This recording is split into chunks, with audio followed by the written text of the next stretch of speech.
Buy with confidence is the Triple J Advantage. 1 year maintenance, 1 year tire and rim protection, key replacement, and $700 coupon book with every new vehicle purchase. Only at Triple J. Customers first. First of all, Lieutenant Governor, thanks for strolling with us in this very nice, safe Volvo. Yeah, this is my first time, and this is a very Volvo? Yeah. Mine too. We're both. Well, I've been in one many years ago, but not like this. Yeah, it's really very nice. Pretty awesome. Aircon seats. There's a little massager. Oh, aircon seats. We better check that out. Right there. Oh, that's a heater. Right. Oh my God.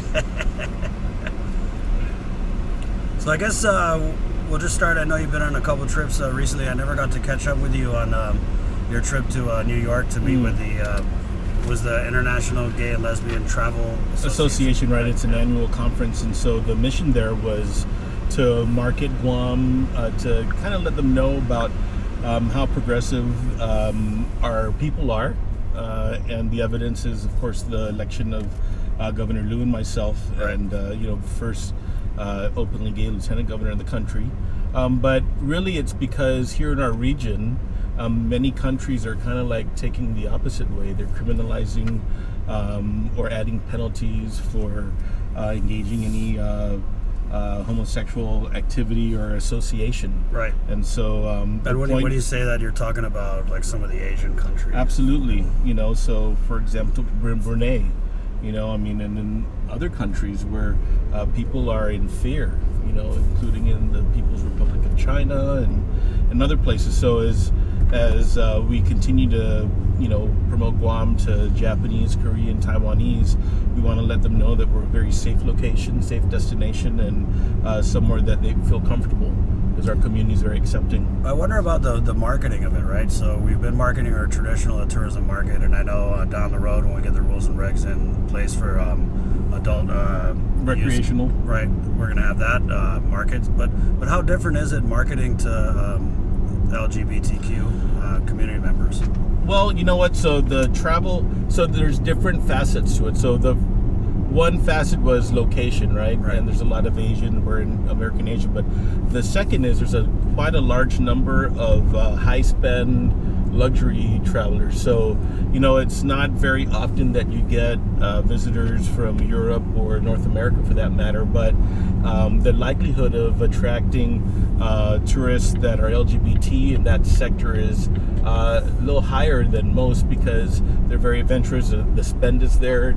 They don't have necessarily, they don't spend as much in some of the familial obligations, the straits. But of course, it's not to say you can't have kids, but there's a desire. And so, actually, as a result, there were a whole bunch of travel blogs and a lot of buzz that we created back there. There's even an article in one of the circulars talking about us as an emerging top destination for LGBT travelers. So I'm going to continue that mission. I was invited to participate in the World Pride events, which is happening again in New York. Totally on a business trip. You're not going to have fun. You're just going of course, you may have fun. It's inspired for business, but it's the 50th anniversary of the Stonewall Uprising, which is the birth of the civil rights movement. Right. Yeah. So I was invited to be on a couple panels, get some additional attention, I think, media attention, and try and bring that back to Guam as well. And how's that been? I mean, as obviously Lieutenant Governor, you're an ambassador of the island, but then there's kind of that new angle to it as being the first openly gay Lieutenant Governor in the nation. So actually, it's I'll tell you, I'll use it to try and get more attention, more resources, and so there are different groups: the Human Rights Campaign, the Victory Institute, all of the national and international groups. I have some attention from them. They're talking about, and they continue to connect me. There are people that want to meet me and want to hear my story and really want to know more about Guam. It's piquing an interest, and I feel that's a unique opportunity that I wanted to embrace. And I don't know, I think it's pretty cool, to have that opportunity. I'm very blessed. And when I first read about the market and the amount of money worldwide that LGBTQ tourism generates, I thought it was a typo. It was something like $5 billion or something like that. It's crazy. It is crazy. And so we can just get some of that for Guam. Just a little chunk of that would be okay, absolutely, right? Absolutely. And those are, I even met with, I had meetings with kind of like travel brokers for that high-end market. Right. So a lot of them planning kind of like visits to Guam. GVB's done a good job generating some promotional materials. Have you seen them yet? I have. It's pretty forward, and they have some really good work on it. So I think it's going to result in a good gain for us. I remember when we first started talking about this, I did a story on it a couple years ago, and the first brochure, it was very eye-catching to say the least. I mean, there's definitely added share of rainbows, and it was pretty cool to see the evolution of that from what hatches an idea, and then the steps you're taking, and hopefully we can see this market blossom. Yeah, no, we're looking forward to that. That's the whole plan. And so another trip you took more recently was, I'm not sure if it was specifically to look at how they address the homeless problem in Hawaii, but you were in Hawaii, and I saw on your Instagram, because I follow you, you were meeting with a lot of the upper level Hawaiian officials about homelessness. Right. So they have I became very good, close personal friends with their lieutenant governor, who's a ER doctor. His name is Josh Green, and he is turning out to be a change agent in homelessness and homelessness policy in the country. And so I was, we were talking about his population, which is very similar to ours. By the way, 30% of the homeless population in Hawaii is Micronesian. Wow. And in fact, when I met one of the camps, the leader of the camp turned out to be a Chamorro man. Wow. Who had been born there, but the last name was Mantanonia. He said, I asked him, he said, Tenorio Mantanonia. I said, oh my gosh, he's my relative. Yours too. Right.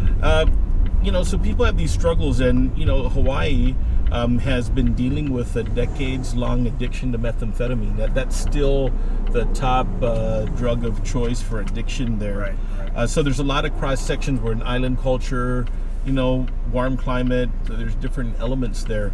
So they have the lieutenant governor has a 10-step program or action plan. And I went there to try and overlay it and see what the response can have here, because it is a problem. Right. And you remember growing up, this is crazy for us to see. Yeah, Local people with kids on the side of the road. It's just kind of undermines who we think we are, or who we're supposed to be as a culture. Buy with confidence is the Triple J Advantage. 1 year maintenance, 1 year tire and rim protection, key replacement, and $700 coupon book with every new vehicle purchase. Only at Triple J, customers first.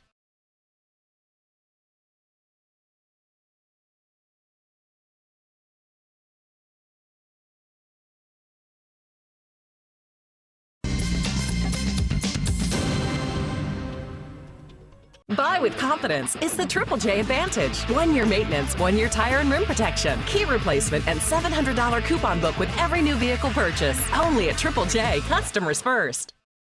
So with Hawaii, a lot of the homelessness population is struggling with the meth addiction. Do you think we have that same kind of problem on Guam? We have some of that. We have some mental health issues, but we also have people that, because they get involved in the criminal justice system, become excluded from some of the programs that the federal government provides to intercede. Right. So if you have a domestic violence conviction or arrest, or for that matter a drug possession arrest or conviction, you're no longer eligible for federal housing programs. So it kind of pushes those people out.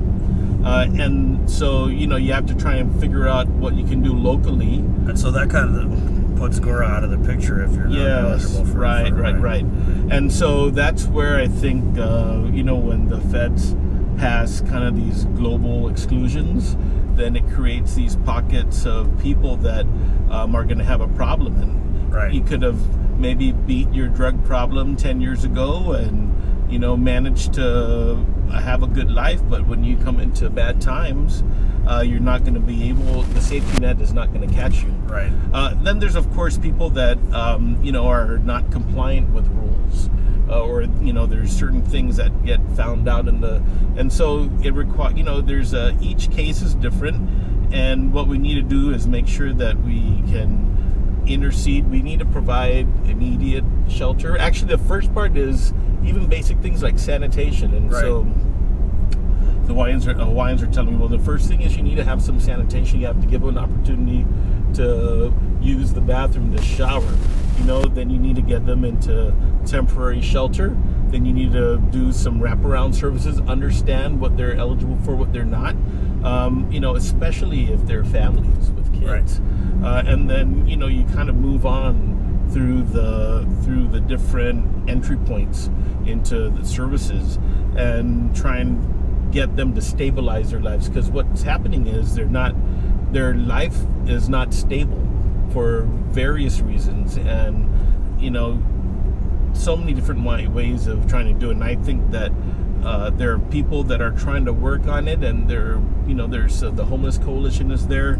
I think the next step is for the government to really get out of this business of agency silos where, this so-and-so is your group, this is not. Sometimes you'll find, and I worked on this with juvenile justice, there'll be a kid and they would see 4 different agencies. Right. 4 agencies are screening them for the same thing. Right. If it was coordinated, it could be 1 screening and 3 treatments. So there's little things that we need to do. But then we also have an opportunity. There's some federal funds the governor, our governor has secured, and to be honest, it's security including from the last governor, but not exactly implemented. It is to get some temporary shelter. Right. And are we talking like a tent city kind of thing? No, it could be some rental units. It could be a little building where people can go in for a certain period of time and get stabilized while they move into the next round of stabilizing their environment. Right. So we've had these different kind of like step back and look at the problem. I interviewed people with the Homeless Coalition, and we always get these sets of new ideas and we don't see them implemented. So that being said, having gone to Hawaii and telling me about the takeaways, what's the timeline on getting the boots on the ground and really making an impact? Well, it's so, as you pointed out, it's kind of, there's different sections of it. So I would say that within 1 year, we should be able to have identified and have emergency shelter program in place. And while we're doing that, we would be able to identify and coordinate the government and the nonprofit casework that is needed to really treat these cases. The numbers are not, it's a lot. It's about 850, they're saying, to 1,000, maybe, because a lot of people are thinking it's underreported. Right. But quite frankly, we need to, I don't think it's 120 families, surely we can make a dent and drive the number down. We'd have to do it now before it gets too out of hand. But there's other things in play, affordable housing, and how the housing, there's not a lot of inventory because there's not a lot of homes being constructed, and so we'll do our part continuing to build these affordable homes, but we have to look at these program rules, and we need to know when everybody excludes something, there's going to be a group that basically is excluded out of everything. We need to be very balanced in the policy there. And so I know you're working with Ray Topasny on this too, right? We're working with Ray. I'm going to be meeting the Homeless Coalition in a couple weeks. I've been talking to West Care, talking to public health, the government side, and the mayors. And so I think that, part of it is, kind of getting some leadership at the highest level, maybe pushing down barriers or, helping to connect the dots. Buy with confidence. It's the Triple J Advantage. 1 year maintenance, 1 year tire and rim protection, key replacement, and $700 coupon book with every new vehicle purchase. Only at Triple J. Customers first.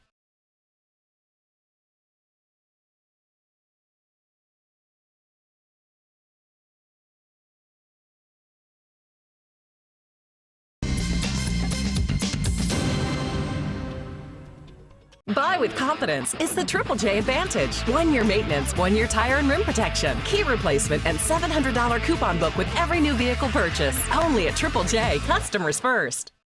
When you talk about the detox ward, this just kind of begs the question about rehab facility. One where you're right, if people are addicted to drugs, I mean, I think that we need to get them before they enter, before they're hooked so bad that they're out here robbing and stealing, because that's all the crime. Absolutely. It's all drug related. It's crime, it's underemployment, it's unemployment, it's child welfare.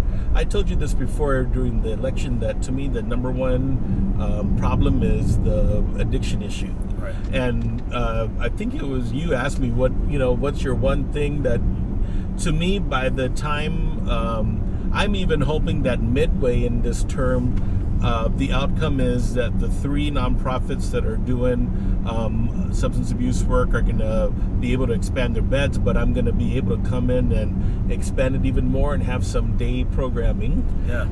Kind of like the aftercare.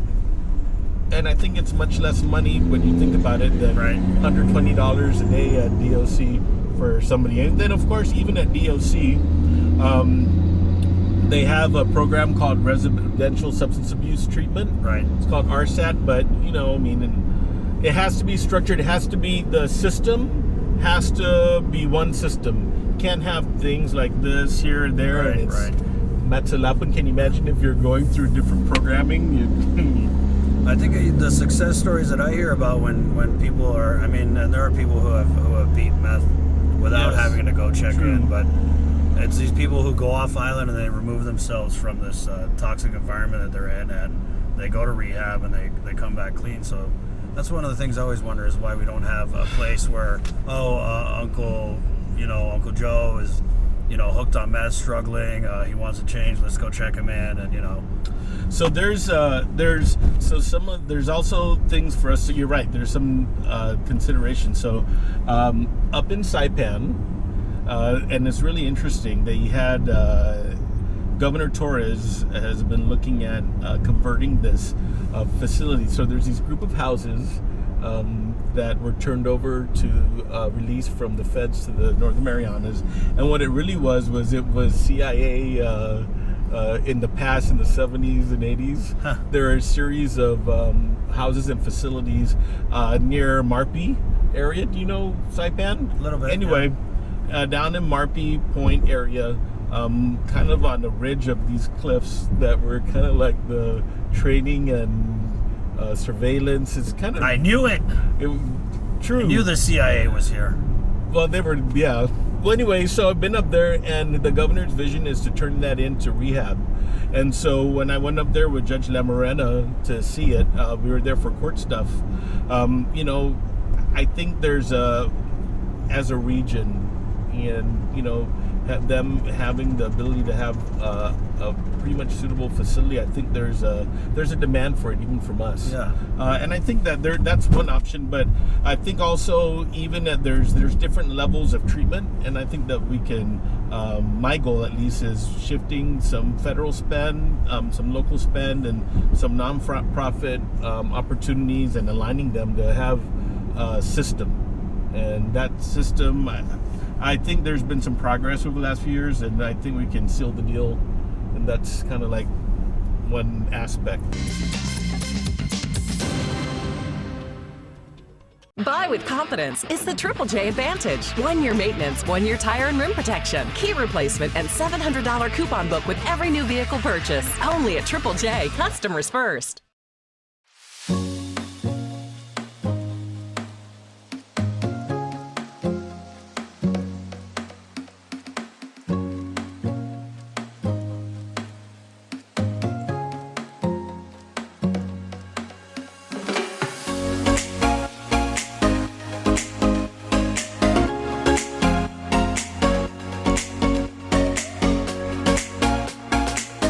Your community calendar is brought to you by Taco Bell. Whether it's your first meal or your fourth meal, we've got you covered. Taco Bell, live Más.